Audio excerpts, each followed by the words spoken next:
नमस्कार। आज के वीडियो लेक्चर का टॉपिक है राजनीतिक सिद्धांत, आशय और प्रकृति।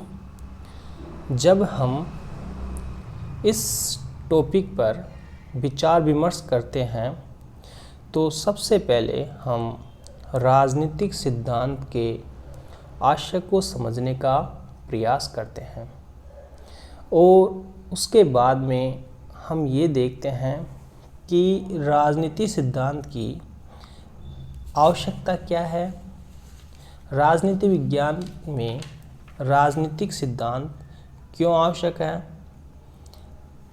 उसके बाद में हम इस बिंदु पर विचार विमर्श करेंगे कि राजनीतिक सिद्धांत की मुख्य धाराएं कौन कौन सी हैं।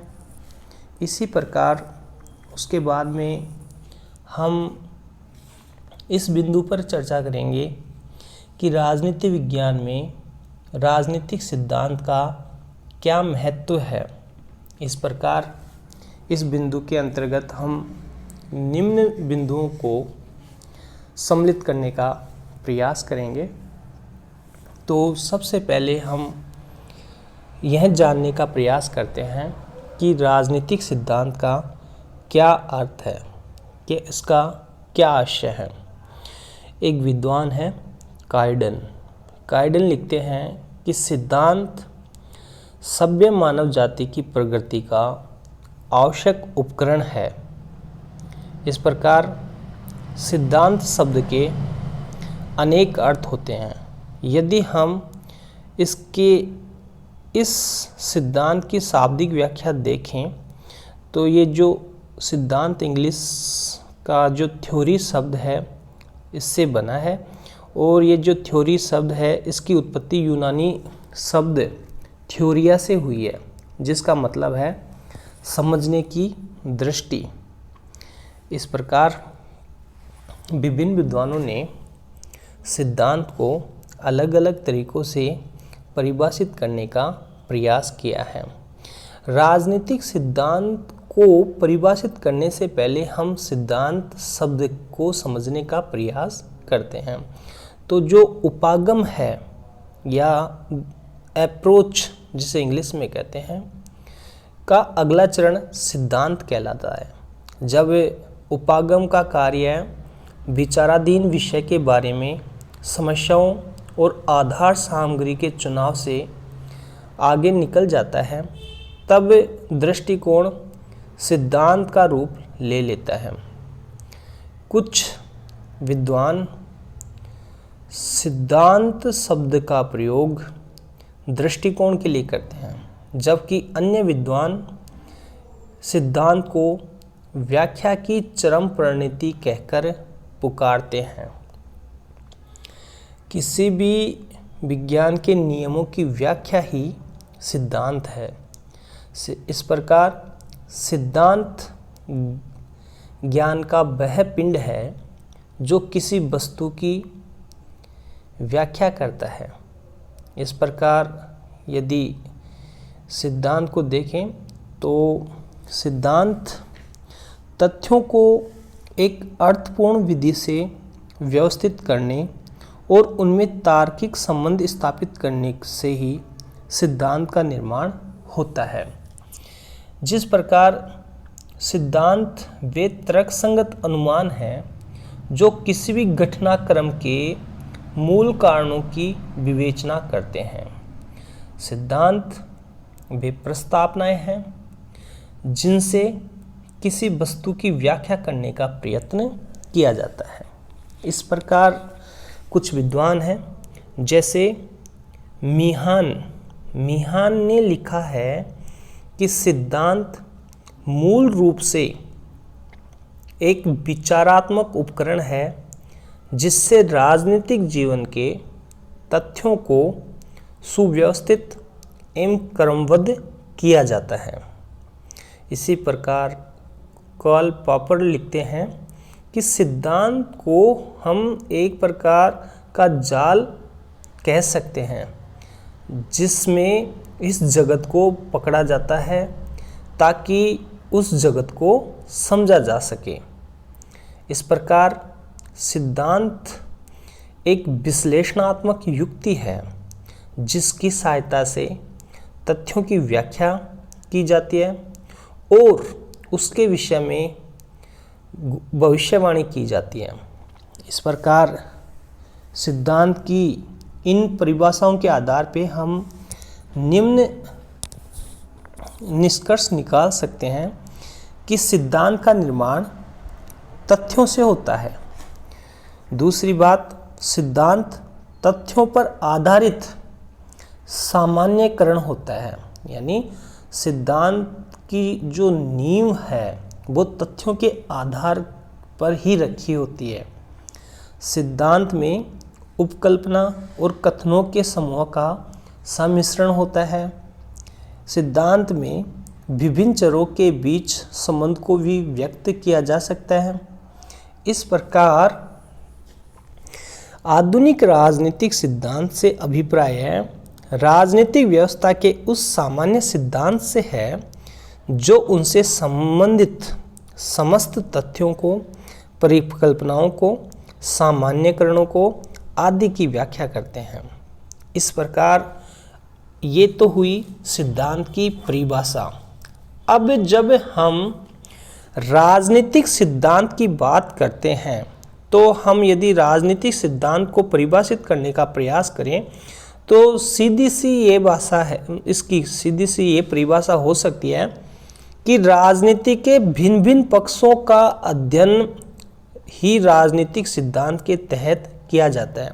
जैसा कि यह तो सर्वविदित है कि राजनीति का संबंध मनुष्यों के सार्वजनिक जीवन से होता है और इस प्रकार जो राजनीतिक सिद्धांत है इसके अंतर्गत 3 प्रमुख कार्यों को स्वीकार किया जाता है, जैसे वर्णन, समालोचना और पुनर्निर्माण।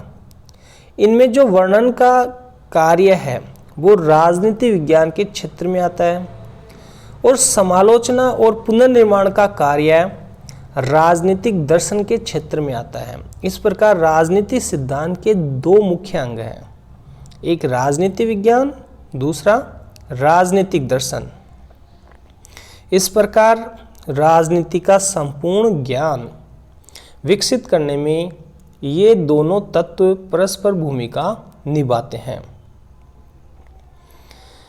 अब हम देखते हैं कि राजनीतिक सिद्धांत की परिभाषा करने के बाद में राजनीतिक सिद्धांत की आवश्यकता क्यों है। तो हम यह कह सकते हैं कि किसी भी विषय को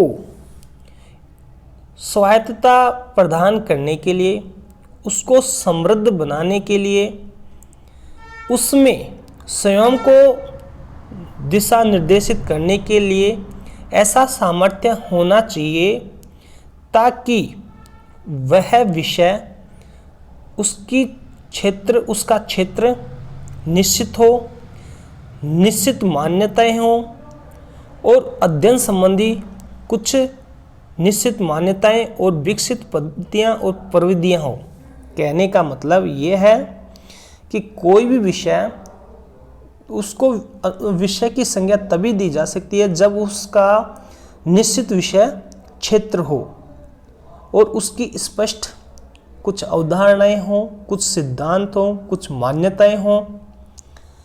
इस प्रकार किसी भी विषय को एक स्वतंत्र अनुशासन प्रदान किए जाने के लिए सिद्धांत एक पूर्व शर्त है।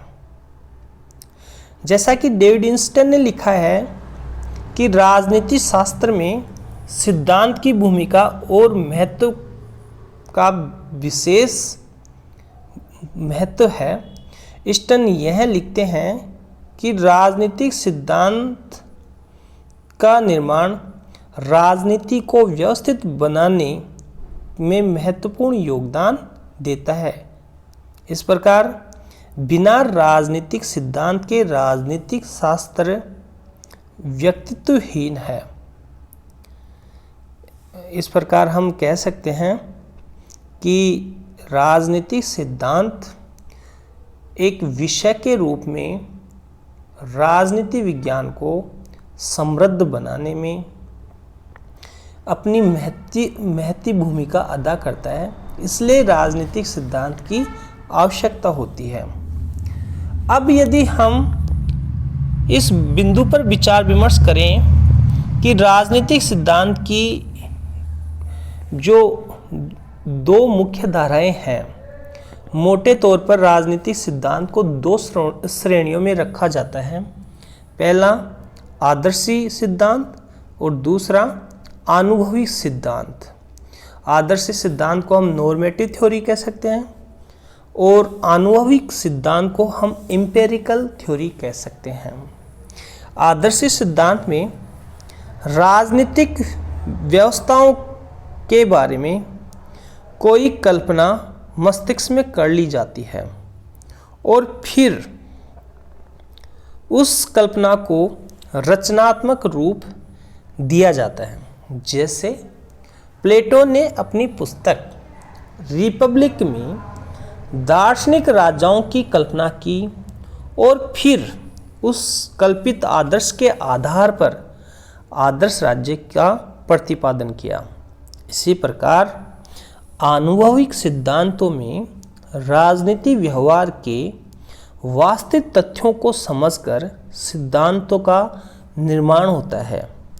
इसमें राजनीति शास्त्र स्वयं तथ्यों के संकलन के लिए राजनीतिक व्यवहार के क्षेत्र में जाकर राजनीतिक व्यवहार का अवलोकन करता है।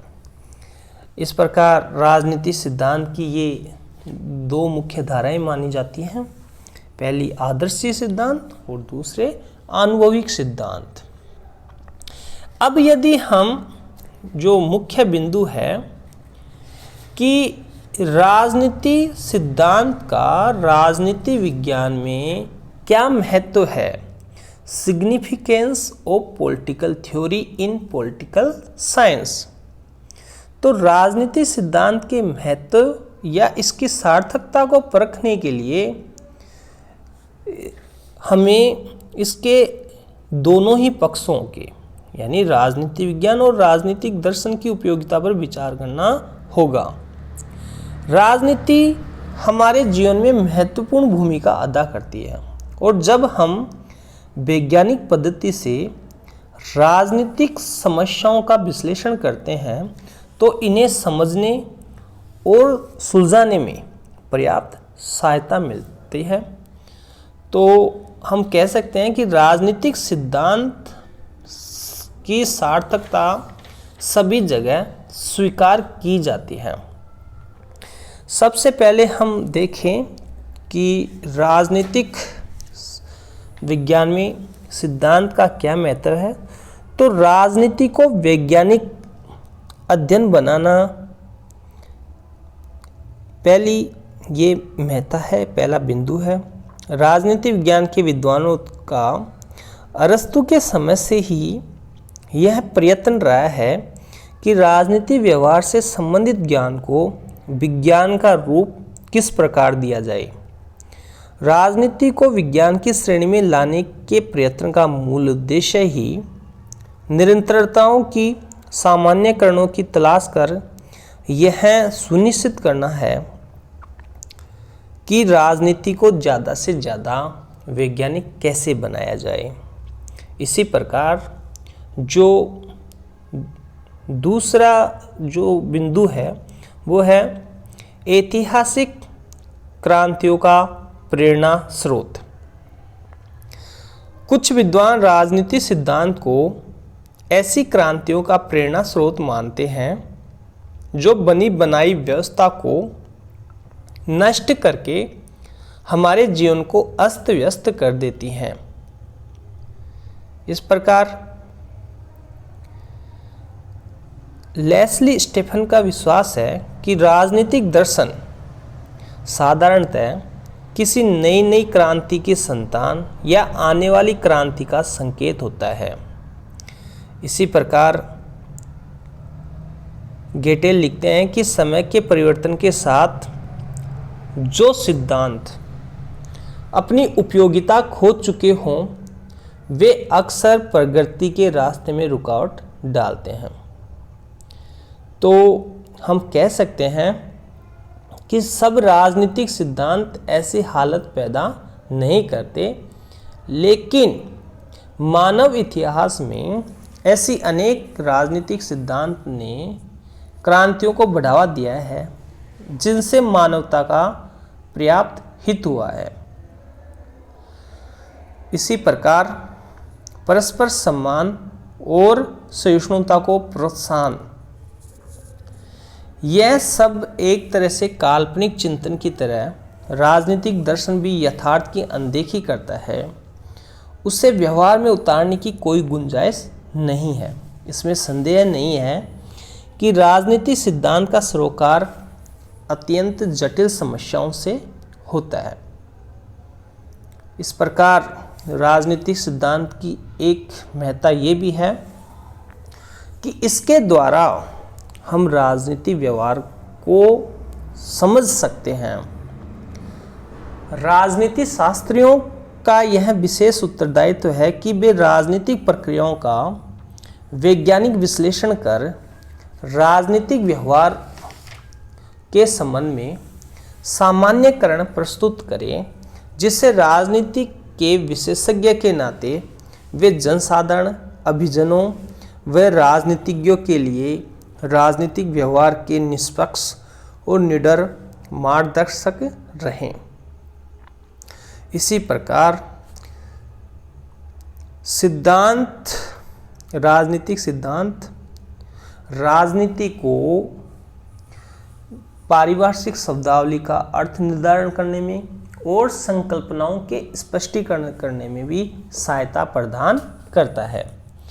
राजनीतिक चर्चा और राजनीतिक तर्क वितर्क में जिस शब्दावली का प्रयोग होता है उसका सही अर्थ निर्धारित करना राजनीतिक सिद्धांत का एक महत्वपूर्ण कार्य माना जाता है, जैसे स्वतंत्रता, समानता, न्याय, सत्ता, लोकतंत्र, राष्ट्रीयता। ऐसे ढेर सारे शब्द हैं जो बोलचाल की भाषा में, दैनिक समाचार पत्रिकाओं में, राजनीतिक चर्चाओं में, विवेचनात्मक कृतियों में बार बार उपयोग में लाए जाते हैं। तो राजनीतिक सिद्धांत के अंतर्गत इन शब्दों के ऐसे अर्थ स्थिर करने का प्रयास किया जाता है जो भिन्न भिन्न दृष्टिकोण रखने वाले लोगों को समान रूप से मान्य हों और जो भिन्न भिन्न दृष्टिकोण रखने वाले लोगों को इस प्रकार इनमें सामंजस्य बिठाएं। तो राजनीतिक सिद्धांत इनके सही अर्थ निर्धारित करके इसके दुरुपयोग को रोकता है। इस प्रकार हम कह सकते हैं जो राजनीतिक सिद्धांत है वो शासन प्रणाली और शासकों को औचित्यपूर्णता प्रदान करता है। शासन प्रणाली और शासकों के कार्यों को औचित्यपूर्णता प्रदान करने में भी सिद्धांत एक उपकरण की भूमिका अदा करता है। इस प्रकार वे कभी राष्ट्रवाद के नाम पर, तो कभी लोकतंत्र के नाम पे, तो कभी समाजवाद के नाम पर अपने प्रभाव का विस्तार करते हैं।